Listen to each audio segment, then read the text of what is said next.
नमस्कार विद्यार्थियों, मैं पंकज बोरा, प्रवक्ता यांत्रिकी राजकीय पॉलिटेक्निक महाविद्यालय राजसमंद से हूँ।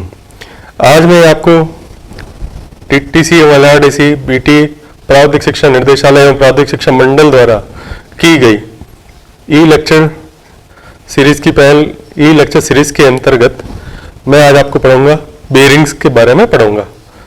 ये जो बेरिंग्स जो है वो रिलेटेड मशीन डिजाइन सब्जेक्ट से और ये आता थर्ड ईयर के ME 308 सब्जेक्ट में। बेरिंग्स के अंतर्गत आपके जो ऑब्जेक्टिव्स हैं वो है, पहला इंट्रोडक्शन और क्लासिफिकेशन ऑफ बेरिंग।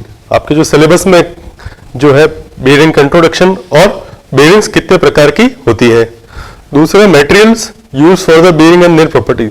बेरिंग को बनाने में कौन कौन से मटेरियल यूज होते हैं और उनकी क्या मैकेनिकल और अदर प्रॉपर्टीज क्या होती है। और type and uses of rolling contact bearing. Rolling contact bearing कितने टाइप्स की होती है और उसके क्या क्या यूजेस है हर एक बेरिंग के। फिर standard dimension and designation of ball bearing. Ball bearing जो होते हैं उनकी स्टैंडर्ड डायमेंशन क्या होती है और उसको कैसे डेजिग्नेट करते हैं, उसको कैसे, उसका नॉमेनक्लेचर क्या होता है, उसके बारे में पढ़ेंगे। फिर है selection of rolling element bearing. Rolling element bearing को हम कैसे सेलेक्ट करते हैं। सबसे पहले बेरिंग होती क्या है, बेरिंग का परिचय क्या है। जो रोटेटिंग शाफ्ट होती है, रोटेटिंग शाफ्ट होता है prime movers. These rotating shaft are required to support at suitable places. Shaft को सपोर्ट की जरूरत होती है ताकि वह पावर ट्रांसमिट कर सके। The mechanical devices which can take up the load and support the shaft is called the bearing. वो मैकेनिकल डिवाइसेज जो लोड, शाफ्ट के लोड को ले सके और उसे सपोर्ट कर सके, उसे कहते हैं बेरिंग। बेरिंग नाम इसलिए पड़ा है because the support of shaft is subjected to bearing load. क्योंकि जो शाफ्ट का जो सपोर्ट है उस पर एक तरह का बेरिंग लोड आता है, मतलब उसको सहन करना होता है तो इस तरह के बेरिंग लोड की वजह से इसका नाम पड़ा है बेरिंग्स। बेरिंग में क्या होता है, in bearings the relative motion between the two mating surfaces causes friction and generate heat. Bearing में क्या होता है, शाफ्ट और बेरिंग के बीच में एक रिलेटिव मोशन होती है, आपस में सापेक्ष गति होती है, जिससे कारण उनके बीच फ्रिक्शन जनरेट होता है और इस फ्रिक्शन की वजह से बहुत सारी हीट जनरेट होती है। तो इस फ्रिक्शन और हीट को रिड्यूस करने के लिए हम एक सब्सटेंस प्रोवाइड करते हैं जिसे कहते हैं लुब्रिकेंट। ये लुब्रिकेंट क्या करते हैं, उनके बीच फ्रिक्शन को कम करता है, वियर और टियर को कम करता है और जो हीट है उसे डिसिपेट कर देता है। तो इस सब्सटेंस को हम कहते हैं लुब्रिकेंट। जो बेरिंग का क्लासिफिकेशन है वो डिपेंड करता है उसके कंस्ट्रक्शन पर, उसके बीच रिलेटिव मोशन पर, रिलेटिव मोशन क्या हो रही है और उसकी नेचर ऑफ लोडिंग क्या है। तो general classification of bearing is given as based on the direction of load. उस बेरिंग के ऊपर आलंबित बल जो है उनकी दिशा के आधार पर उसमें होते हैं पहला रेडियल बेरिंग और दूसरा थ्रस्ट बेरिंग। सेकेंड है classification depending upon the nature of contact. दो बेरिंग, शाफ्ट और बेरिंग के बीच में जो नेचर ऑफ संपर्क कैसा है उसकी प्रकृति के आधार पर भी बेरिंग को डिफाइन कर क्लासिफाई करते हैं। वो होती है स्लाइडिंग कॉन्टैक्ट बेरिंग और रोलिंग कॉन्टैक्ट बेरिंग। तो एक दो क्लासिफिकेशन होंगे, पहला ब्लॉक की दिशा के आधार पर रेडियल बेरिंग और थ्रस्ट बेरिंग, दूसरा होगी स्लाइडिंग कॉन्टैक्ट बेरिंग और रोलिंग कॉन्टैक्ट बेरिंग, बेरिंग और शाफ्ट के बीच संपर्क के आधार पर। पहला classification based on the direction of load. पहली आती है रेडियल बेरिंग जिसे हम कहते हैं त्रिज्य बेरिंग। यह देखिए, ये शाफ्ट है जो रोटेट कर रही है, ये बेरिंग है। तो इसमें क्या लोड जो है वो शाफ्ट की एक्सिस के परपेंडिकुलर आ रहा है। ये शाफ्ट का रोटेशन है और ये लोड की एक्सिस परपेंडिकुलर है, इसलिए इसमें जो शाफ्ट जो है बेरिंग जो है वो एक्सटर्नल लोड कैरी करी perpendicular to the axis of rotation of the shaft. तो इस बेरिंग को कहते हैं रेडियल बेरिंग। ये जो त्रिज्य बेरिंग है वो शाफ्ट के एक्सिस के लंबवत लगने वाले लोड को आधार प्रदान करती है। ये लोड आ रहा है परपेंडिकुलर डायरेक्शन, उसको ही सपोर्ट कर रही है, इसलिए कहते हैं रेडियल बेरिंग। जैसे जनरल बेरिंग होती है और कुछ टाइप ऑफ बॉल और रोलर बेरिंग जो होती है वो इसी कैटेगरी में आती है, रेडियल बेरिंग में ही आती है। फिर है थ्रस्ट बेरिंग, प्रणोद बेरिंग। प्रणोद बेरिंग वो बेरिंग होती है जिसमें लोड शाफ्ट के एक्सिस ऑफ रोटेशन के अलोंग ही कार्य करता है। In thrust bearing the load acts along the axis of rotation. ये हमारे शाफ्ट का रोटेशन है और लोड लग रहा है इसी डायरेक्शन में। And anti friction thrust and it is इस प्रकार की बेरिंग होती है हाइड्रोस्टैटिक बेरिंग। एक कांस्टेंट फोर्स लगता है शाफ्ट और बेरिंग का सपोर्ट के लिए। और एंटी फ्रिक्शन थ्रस्ट बेरिंग। प्रणोद बेरिंग में शाफ्ट के एक्सिस के अनुदिश लगने वाली लोड को आधार प्रदान करती है। अब है स्लाइडिंग कॉन्टैक्ट बेरिंग, जिसे हम कहते हैं स्लाइडिंग संपर्क बेरिंग। वो bearings with sliding friction between the members are called the sliding bearing, जैसे जनरल बेरिंग और hydrostatic bearing. Sliding contact bearing वो बेरिंग होती है जिसमें शाफ्ट और बेरिंग के बीच में स्लाइडिंग मूवमेंट होती है। वो दोनों सरफेसेस आपस में एक दूसरे से स्लाइडिंग करते हैं।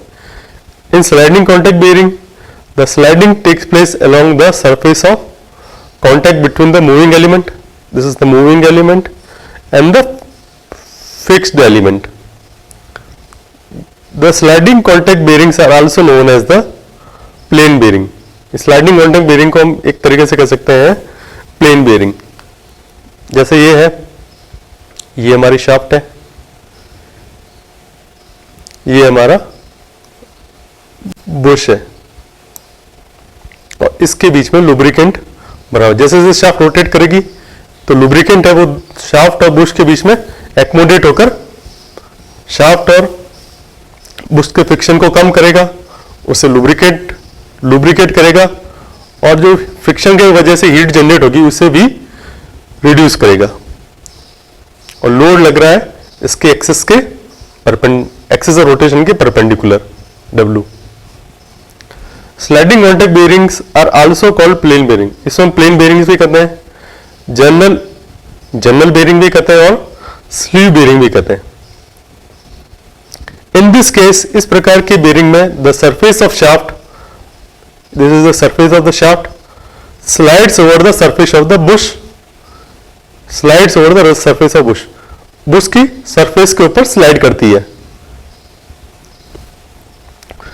इसकी वजह से, स्लाइडिंग मोशन की वजह से फ्रिक्शन रिड्यूस होता है, फ्रिक्शन होता है और शाफ्ट का वियर और बुश का वियर दोनों का वियर होता है। इस फ्रिक्शन को रिड्यूस करने के लिए ये जो दो सरफेस है, शाफ्ट की सरफेस और बुश की सरफेस है, उसे हम उसके बीच में लुब्रिकेटिंग ऑयल को फिलअप करते हैं। तो ये दोनों सरफेसेस लुब्रिकेटिंग ऑयल की एक फिल्म के द्वारा एक दूसरे से थोड़ी अलग रहती है। ये जो बुश बना हुआ होता है ये स्पेशल बेरिंग मेटल का बना होता है जो कि व्हाइट मेटल या ब्रॉन्ज होता है।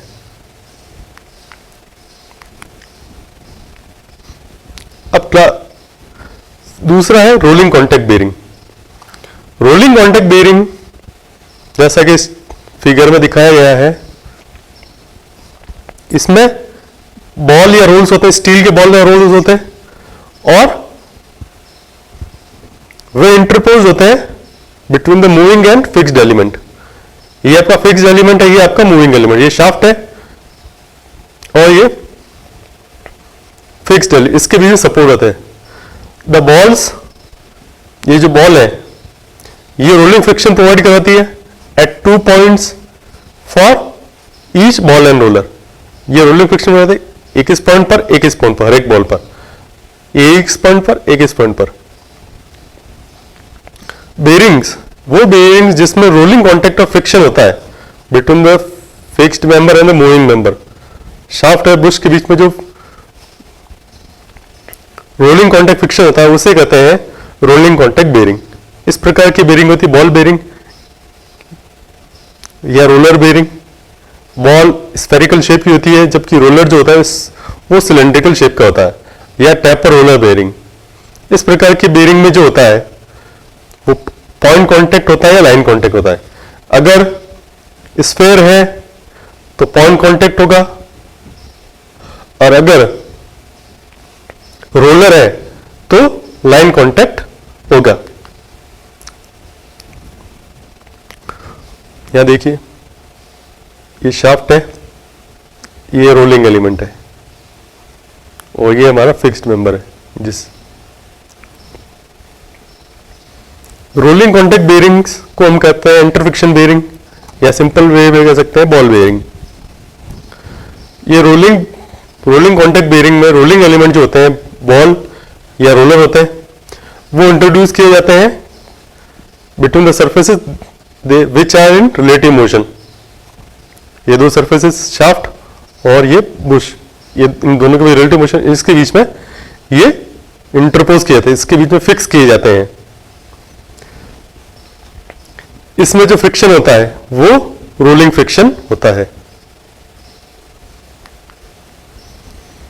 अब application of sliding contact bearing. Sliding contact bearing की एप्लीकेशन क्या है? ये यूज होती है crankshaft bearing in diesel engine में, सेंट्रिफ्यूगल पंप्स में यूज होती है, लार्ज साइज इलेक्ट्रिक मोटर्स में, स्टीम में, गैस टरबाइन में यूज होती है, और कंक्रीट मिक्सचर, रोप कन्वेयर और मेरीन इंस्टॉलेशन में यूज आती है। रोलिंग कॉन्टैक्ट बेरिंग यूज होती है मशीन टूल स्पिंडल्स में, लेथ मशीन हुई, मिलिंग मशीन हुई, ड्रिल मशीन हुई। दूसरा auto front end real axle, automobile में फ्रंट और रियर एक्सल में, गियर बॉक्सेस में, स्मॉल साइज इलेक्ट्रिक मोटर्स में, rope sheaves, crane hook and the hoisting drums.